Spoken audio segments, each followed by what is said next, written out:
2008 itu ada terjadi kesalahan penulisan administrasi yang membuat keempat pulau ini itu masuk ke perbatasan masuk ke wilayah Sumatera Utara. Bukan sebatas hanya permasalahan administratif, tapi juga permasalahan adanya kepentingan ekonomi dan politik. Dikarenakan karena empat pulau ini sudah masuk ke wacana kedatangan Aceh. Apalagi di masa pasca konflik seperti di Aceh, jadi sensitivitas masyarakat tuh pasti lebih tinggi dari sebelumnya. Maka untuk mengeksplorasinya dan kemudian menambangkannya atau mengambil ekstraksi tentang sumber daya alam sana akan jauh lebih mudah. Sumber daya yang ada di pulau-pulau itu kan bisa saja pasti digunakan sama orang yang di daerah Aceh atau Sabah.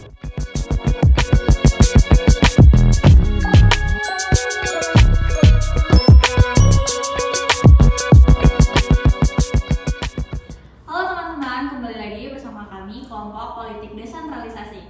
Hari ini kita akan membahas isu yang menarik dan aktual terkait sengketa pulau yang ada di wilayah Aceh dan juga Sumatera Utara. Nah, dari teman-teman sendiri, itu ada yang tahu nggak sih soal permasalahan ini? Mungkin dari Rina boleh dijelaskan terlebih dahulu. Namun kayak ada yang kurang gitu. Mungkin bisa kenalin terlebih dahulu. Oh iya, benar banget. Kita belum perkenalan diri. Jadi perkenalkan, kami adalah anggota kelompok dari politik desentralisasi. Ini adalah penugasan untuk tugas ujian akhir semester kami. Saya sendiri Rina Mariani Situmorang dengan NIM akhir 096. Saya sebagai Delia Panggabean dengan NIM akhir 062. Saya Ken Hermawan dengan NIM akhir 066. Saya Ketut Komite Agama dengan yang akhir 068. Nama saya Hector Febrian Teguh dengan NIM akhir 067. Oke, nah setelah kita perkenalan, tadi kan Rama bilang sepertinya ada yang kurang. Nah, aku emang belum ngejelasin nih ke teman-teman sebenarnya permasalahannya tuh kayak gimana. Jadi, permasalahan ini tuh terjadi di awal bulan kemarin. Dimulai dari Sumatera Utara yang menginginkan 4 pulau seperti Pulau Lipan, kemudian Pulau Mangkir Besar, Mangkir Kecil, dan juga Pulau Panjang itu untuk masuk ke wilayah Sumatera Utara karena ada di perbatasan Tapanuli Tengah. Nah, tapi secara historis 4 pulau ini tuh sebenarnya udah ada dimiliki oleh Aceh. Dan itu juga sebetulnya sudah ada peraturannya. Tapi di tahun 2008 itu ada terjadi kesalahan penulisan administrasi yang membuat keempat pulau ini tuh masuk ke perbatasan masuk ke wilayah Sumatera Utara. Nah, kalau dari teman-teman sendiri itu tanggapannya kayak gimana? Mungkin ya, ini kan dalam ranahnya politik desentralisasi juga. Dan juga sebelum aku ikut dalam posisi ini juga kan aku melihat tuh di map itu daerah-daerah pulaunya tuh di mana, dan emang betul pulau itu emang di bagian Aceh dan bukan di bagian Sumatera. Dan juga kan dalam sejarahnya juga itu kan dimulai dari peta yang dikasih dari militer AD Angkatan Darat, di mana itu pulau-pulau tersebut emang di bagian daerah Aceh. Jadinya bahkan dikatakan juga itu permasalahan pulau itu sebelum Bobi Nasution itu menjadi gubernurnya Sumatera Utara. Jadinya emang permasalahan udah lama banget dari 1978 kalau masalah itu permasalahannya, dan mungkin baru sampai sekarang ya diselesaikan dan dijelaskan lah sama Presiden Pak Prabowo ini mengenai administratifnya juga, dan juga di mana pulau ini benar-benar berada gitu di bagiannya. Mungkin yang lain? Mungkin dari aku ya, ini bukan sebatas hanya permasalahan administratif, tapi juga permasalahan adanya kepentingan ekonomi dan politik. Dikarenakan karena 4 pulau ini sudah masuk ke wacana kedatangan Aceh dan juga menjadi kepentingan tinggi di daerah Aceh juga. Jadi ini menurutku bukan hanya soal penulisan yang salah atau administratif yang salah, tapi juga melainkan ada permainan-permainan ekonomi dan politik yang terjadi di 4 pulau ini. Mungkin ada lain? Sebenarnya kasihan ya teman-teman, bisa kita lihat ya dari permasalahan itu banyak banget tuh kayak dari berbagai elemen masyarakat itu sangat terdampak gitu. Apalagi kayak dari nelayan misalnya. Dari nelayan sendiri tuh banyak banget jadi gesekan antara nelayan di Aceh sama Sumatera. Karena merasa kalau misalnya pulau-pulau 4 itu kayak dihalau atau kayak ditangkap di wilayah mereka sendiri sebenarnya. Dan ini tuh sebenarnya rawan banget jadi konflik horizontal karena kalau misalnya ini narasinya bisa tergeser nih ke isu identitas atau etnis, itu bakal jadi bahaya ya, karena bakal lebih besar lagi dampak dan efeknya, apalagi di masa pasca konflik seperti di Aceh. Jadi sensitivitas masyarakat tuh pasti lebih tinggi dari sebelumnya. terhadap segala bentuk kayak pencaplokan wilayah. Jadi mungkin karena tadi beberapa misalkan kayak Adele, Kendrick dan Ekdok itu lebih membahas mengenai bagaimana konflik ini atau bagaimana perselisihan ini terjadi dalam konteks peristiwa. Tapi kalau misalkan dalam konteks politik desentralisasi ini ada unik sebenarnya. Jadi teman-teman, Aceh ini dia memiliki otonomi khusus dalamnya, sehingga beberapa peraturan-peraturannya dia itu tidak sama seperti secara nasional. Nah, otonomi khusus yang didapat kali ini juga berbeda dengan otonomi khusus yang ada di Jogja gitu. Kalau Jogja kan memang karena gubernurnya secara turun-temurun berdasarkan Katolik Jakarta. Sedangkan kalau misalkan di Aceh, memang gubernur itu dipilih, tetapi keunikannya dia adalah ada beberapa peraturan yang berpatokan pada syariat Islam di sana. Nah, misalkan ada hukum cambuk, kemudian ada partai lokal di sana, ada partai Aceh di sana, itu menjadi pembeda sebenarnya. Nah, ini juga karena pasca konflik GAM pada saat itu, sehingga kenapa dari perdebatan pulau ini menjadi perdebatan yang panas, karena masyarakat Aceh secara politik ini dia tuh memiliki keunikannya sendiri. Nah, misalkan teman-teman perhatikan, misalkan dalam Pilpres tahun 2014, teman-teman dari Aceh itu dia cenderung memilih Prabowo yang dimana pada saat itu dimenangkan oleh Jokowi. Nah, kemudian pola tersebut terjadi lagi pada tahun 2019 dan pola tersebut terjadi lagi pada tahun 2024 yang dimana malah memenangkan Anies. Yang padahal dahulunya Prabowo itu menang besar di sana. Nah, ini bisa menunjukkan bahwasanya bagaimana masyarakat Aceh itu bisa dikatakan dikenal bahwa dalam kutip pembangkang terhadap pemerintah pusat. Pembangkang dalam konteks positif ya, bahwasanya mereka memilih berdasarkan preferensi politiknya dia, bukan berdasarkan politik praktis sebenarnya di sana. Nah, selain itu juga kenapa ini menjadi perdebatan yang sangat panas juga? Ketika pulau-pulau tersebut jatuh ke tangan Sumatera Utara, maka yang dikatakan oleh Gubernur Aceh pada saat itu bahwasanya di sana menyimpan banyak sumber daya alam, maka untuk mengeksplorasinya dan kemudian menambangkannya atau mengambil ekstraksi tentang sumber daya alam di sana akan jauh lebih mudah, karena Sumatera Utara jatuh dan payung hukumnya itu berdasarkan undang-undang dan peraturan nasional yang ada. Dia berbeda dengan otonomi khusus yang ada di Aceh, sehingga misalkan ada izin IUP gitu kan, ya itu akan jauh lebih mudah di Aceh sebenarnya, karena koordinasi antara pemerintah pusat dengan pemerintah daerah itu jauh lebih mudah gitu. Karena memang dengan adanya undang-undang pemerintah daerah nomor 23 tahun 2014, kemudian undang-undang yang mengatur bagaimana relasi kuasa antara pemerintah pusat dan daerah ini jauh lebih mudah direalisasikan di Sumatera Utara dibanding di Aceh yang mungkin tarikan politiknya itu jauh lebih besar, karena apalagi masyarakat Aceh yang terkenal dengan skeptisnya terhadap pemerintah pusat. Nah, mengenai pencatatan itu juga menjadi bukti bahwasannya pemerintah Indonesia ini ternyata masih belum capable terhadap pencatatan yang ada, karena ini sangat berbahaya. Masih syukur ini terjadi di sesama Indonesia. Iya. Bagaimana jika kalau terjadi di luar negeri gitu kan? Iya, apalagi di pulau-pulau terluar, karena itu akan berdampak pada zona laut eksklusif, zona ekonomi, perairan karena pulau itu kan kayak 12 mil kan. Nah gitu, mungkin gitu sih kalau misalkan dari perspektif politik desentralisasinya gitu. Benar-benar. Tapi ya kalau misalnya aku lihat kemarin kan sempat terjadi ruang dialog nih antara Gubernur Aceh dan juga Gubernur Sumatera Utara.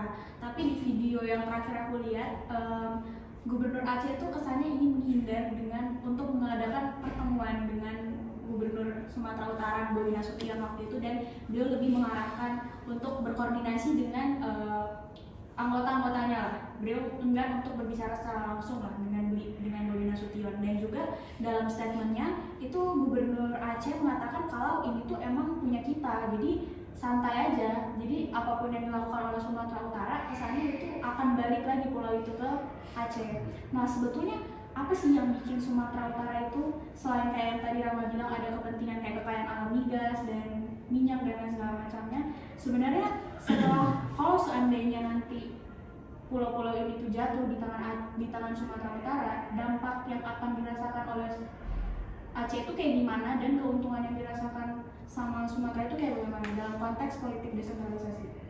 Jadi keuntungannya tentu saja pada PAD yang utama, karena pendapatan asli daerah itu daerah yang memiliki kekayaan alam tersebut mendapatkan sedikit persenannya di sana.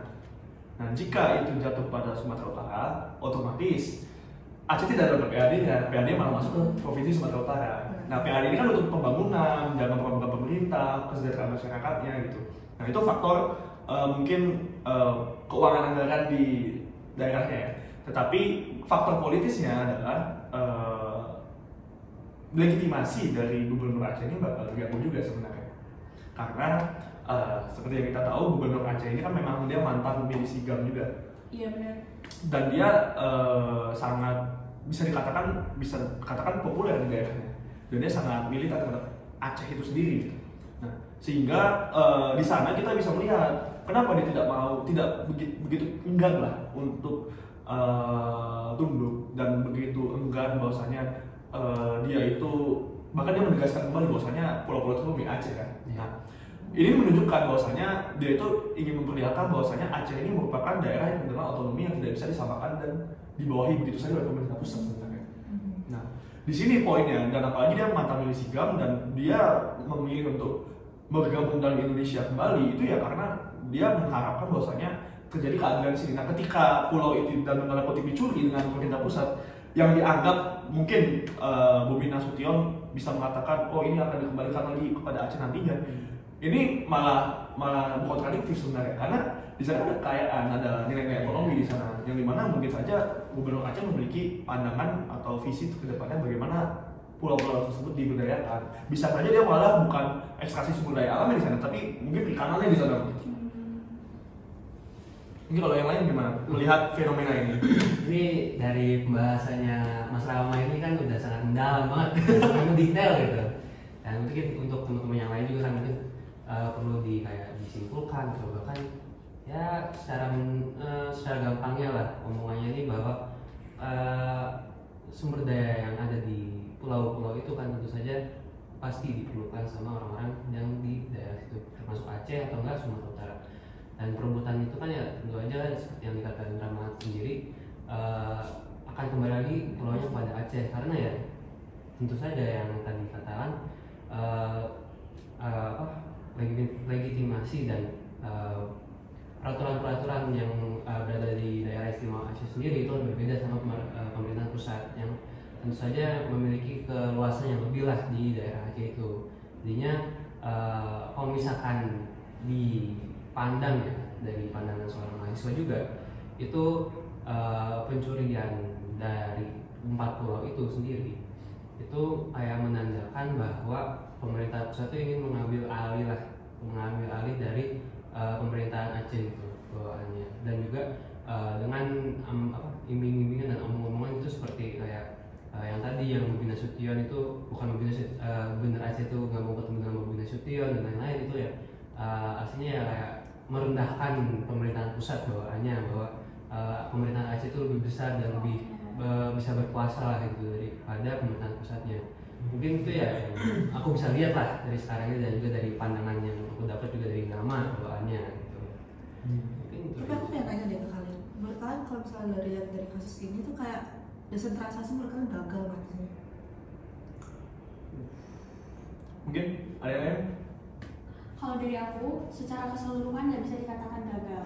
Cuman dalam konteks ini, itu lebih ke arah kurangnya koordinasi dari mereka. Mulai dari kayak kesalahan pencatatan itu menurut aku hal-hal yang fatal dan kayak itu akhirnya bisa menimbulkan konflik kan. Dan itu kesalahannya itu terjadi 2008, tapi baru dikonflikkan di sekarang. Dan sepertinya pemerintah itu menurutku pribadi, preferensiku pribadi itu terlalu menggampangkan urusan kayak berkas-berkas, atau bukan berkas-berkas ya, bahasa sederhana di kita kan mungkin berkas-berkas yang dikenal, cuma kayak jatuhnya urusan administrasi itu terlalu digampangkan. Dalam hal ini tuh lebih ke arah kurangnya koordinasi dan komunikasi yang lebih efektif antara pemerintah pusat dan juga pemerintah daerah. Kalau dari teman-teman lain gimana? Kalau menurutku ya di sini proses desentralisasinya ya gagal, karena hal sesimpel untuk pencatatan daerah pun mereka nggak bisa mengatasi gitu. Akan ada salah pencatatan atau bahkan sampai keliru pencatatan atau bagaimana salah data gitu. Padahal kan pencatatan itu kan satu hal yang simpel. Gimana kok misalnya desentralisasi ini ingin dilakukan dalam skala besar? Kalau misalnya sekecil pencatatan daerah atau pencatatan pulau itu salah gitu. Jadi kalau misalkan dibilang gagal itu tergantung sih, kalau menurut pribadi ya, bukan bisa dikatakan langsung gagal gitu. Karena memang ciri-ciri desentralisasi ini kan bisa agak memperkatakan pembangunan lebih mendetail lah. Misalkan kayak di Pulau Bali dan Sumatera mungkin pasti berbeda secara sosial masyarakatnya, kemudian alamnya, budayanya, sehingga pendekatan-pendekatan yang berbeda di sana. Nah, jadi gagalnya politik desentralisasi ini adalah ketika pemerintah pusat ini tidak bisa mengakomodir kepentingan dari daerah itu sendiri. Kalau menurut pribadi ya, tidak bisa membangun dari daerah itu sendiri dan tidak bisa menjaga spirit dari desentralisasi itu sendiri. Karena spirit desentralisasi adalah terutama pemerataan. Tapi jika kepentingan politik pemerintah pusat terlalu mempengaruhi pemerintah daerah, itu akan berdampak buruk sebenarnya. Ya sebagai contohnya kasus ini. Nah, maka bisa dikatakan kasus ini apakah sebagai contoh gagalnya politik desentralisasi? Ya bisa dikatakan sedikit gagalnya politik desentralisasi karena koordinasi ini tidak jalan. Nah, kita tidak tahu kenapa tiba-tiba Menteri Dalam Negeri mengeluarkan Permendagri yang menyatakan bahwasanya itu pulau masuk tiba-tiba masuk ke Sumatera Utara gitu. Karena kita tidak tahu apa alasan baliknya itu. Pasti ada kepentingan politis di baliknya itu sana. Nah, tentu saja kepentingan politis inilah yang harusnya ditahan. Jangan sampai kepentingan politis pemerintah pusat ini malah menjadi merecoki pembangunan yang ada di pemerintah daerah. Karena sebagai contoh, jika pulau itu masuk ke Sumatera Utara, maka PAD dari Aceh itu akan berkurang. Apalagi kalau saya pulau itu diekstraksi gitu kan sumber daya alam. Misalkan ekstraksi sumber daya alam, maka dia dapat harus membayar pajak kepada daerah juga kan. Nah, jika itu saja juga sudah mengurangi, apalagi jika itu tidak diekstraksi aja juga, misalkan pajak tentang bumi bangunannya, kemudian pajak tentang lahannya, itu di sana ya otomatis PAD bakal berkurang. 4 pulau bukan angka yang kecil sebenarnya. 1 pulau saja sudah bisa mahal banget kan. Jadi seharusnya kalau desentralisasi alih-alih memberikan konflik, dia harusnya memberikan solusi sebenarnya. Oke, pembahasannya cukup menarik banget ya hari ini. Akhirnya kayak aku juga dapat insight dari kalian ternyata bukan soal hanya kepentingan soal letak geografis, ternyata juga dari faktor ini ada kepentingan ekonomi dan politik yang dari Justin Kendrick, kemudian dari Hector juga tadi ada secara historisnya, dan Rama itu tadi menjelaskan lebih kompleks gimana dari historis dan juga sampai ke masalah ini tuh ada, dan juga Adel juga memberikan statement. Kalau mungkin dari teman-teman semua ini bisa disimpulkan gimana pandangan kalian dari permasalahan ini, pandangan kalian ke depan Indonesia dalam konteks desentralisasi itu bakal kayak gimana sih? Oke, Hector dulu. Mulai. Mungkin ya untuk memulai juga ya, mungkin dari pandanganku sendiri dan untuk kesimpulannya sendiri itu dalam desentralisasinya Indonesia sendiri itu masih perlu diperbaiki lagi, atau bahkan sampai mungkin bukan diubah tapi dikembangkan lebih lah. Karena ya emang kita lihat sendiri pun pemerataan di Indonesia pun itu masih belum merata sama sekali, dan pembangunan itu masih di poin hanya di Jawa saja, bukan di pulau-pulau yang lain juga. Dan itu yang membuat kayak dari pandanganku sendiri desentralisasi itu tidak berjalan secara lancar, dan dalam birokrasinya sendiri itu yang akan menyusahkan Indonesia dalam menyesuaikan diri dalam pembangunan dan merataan itu. Mungkin itu ya dari kesimpulanku sendiri. Pandangan aku sih mirip ya sama Hector, apalagi kayak kita lihat misalnya banyak banget elit-elit lokal itu yang berusaha buat kayak biar di tingkat daerah tuh dia bisa mengambil keuntungan lewat situ. Jadi desentralisasi itu nggak bisa berjalan sesuatunya kayak sesuai yang sebenarnya kita rencanakan. Terus kayak sebentar, boleh lanjutin dulu? Oh, oke. Jadi aku bisa simpulin kalau dari pandangan Adel tuh politik desentral itu secara keinginan dan yang kita harapkan itu sebenarnya tujuannya baik, cuma kan dalam implementasinya di masyarakat tidak sesederhana dan tidak semudah itu kan, apalagi dalam kasus ini. Justru kalau menurutku ya, kalau misalnya dibilang oleh Hector tadi kan perlu dikembangkan. Kalau menurutku perlu diubah dari sistematisnya, mungkin kesadaran orangnya, karena tiap akar permasalahan dari desentralisasi ini pasti ada campur tangan elit-elit politik ya, dimana elit politik ini selalu bermain di daerah situ aja. Seperti contoh yang di kota Sidayah Sidoarjo. Nah itu kan beberapa kali ganti bupati semuanya korupsi semua. Nah itu kan emang bukan permasalahan kebijakan tapi permasalahan orangnya. Permasalahan orangnya yang harus diubah, orangnya bukan kebijakan-kebijakannya. Jadi menurut saya harus diubah secara tatanan susunan orang-orangnya, bukan kebijakannya. Mungkin dari Mas Rama mungkin. Oke, Rama sebagai closing statement. Oh oke, mungkin bukan closing statement sih, mungkin nanti dari kita aja closing statement untuk merangkum kita semua. Oke, boleh. Ada sedikit perbedaan sih. Iya. Jadi sebenarnya kalau misalkan aku pribadi lebih sedikit setuju dengan Kenny, tapi tidak sampai perubahan yang merevolusi bahwasanya bentuk struktur berubah, tapi lebih ke reformasinya gitu. Karena problematika dari desentralisasi kalau menurut pribadi itu yang paling utama itu yang pertama birokrasinya. Yang pertama birokrasinya yang mungkin saking ribetnya itu bisa menyimpan celah-celah untuk KKN di sana. Nah, selain itu kembali lagi kita harus mengkaji bahwasanya apakah desentralisasi ini sudah tepat atau belum. Karena misalkan contohnya di Bali pada tahun 2023 APBD Kabupaten Bandung itu ada unik di sana. Bahwasanya alat penganggaran untuk alat radiologi di sana itu 0 rupiah. Sedangkan Rumah Sakit Umum Daerah Mangkusa dari Kabupaten Bandung itu membutuhkan alat radiologi dari tahun 2022. Dan anggarannya tuh 0. Anggarannya 0 dan sampai tahun 2023 anggarannya 0. Nah, anggaran 0 ini kenapa? Ya, tidak ada yang tahu gitu kenapa yang dijadikan 0. Padahal di balik itu semua dana hibah itu sampai 1,7 triliun. Wow. Dan itu juga sudah terlihat sampai 1,7 triliun angka untuk dana hibah itu sendiri. Jadi kan apakah pelaksanaan politik desentralisasi ini emang betul-betul untuk membangun daerah atau pelaksanaan dari politik desentralisasi ini malah menjadikan alat untuk kepentingan politik elit lokal seperti yang dikatakan sama Anda tadi kan. Jadi ini kembali lagi bahwasanya harus dikaji ulang dan harus direformasi mengenai birokrasi dan check and balance lagi karena kita bisa sadar sendiri kok bagaimana DPRD ini tidak melakukan check and balance sebagaimana seharusnya sebenarnya tidak kuat lah di sana gitu. Kalau menurutku masa depan politik desentralisasi Indonesia itu masih bisa diperbaiki lah. Cuma itu tergantung bagaimana political will orang-orang pemerintah pusat dan pemerintah daerah itu sendiri. Oke, jadi teman-teman mungkin itu statement terakhir dari Rama mewakili kita semua. Pembahasan kita hari ini itu cukup menarik banget karena mulai dari Sumatera, kemudian ke Aceh, lalu kita sudah sampai ke Bali.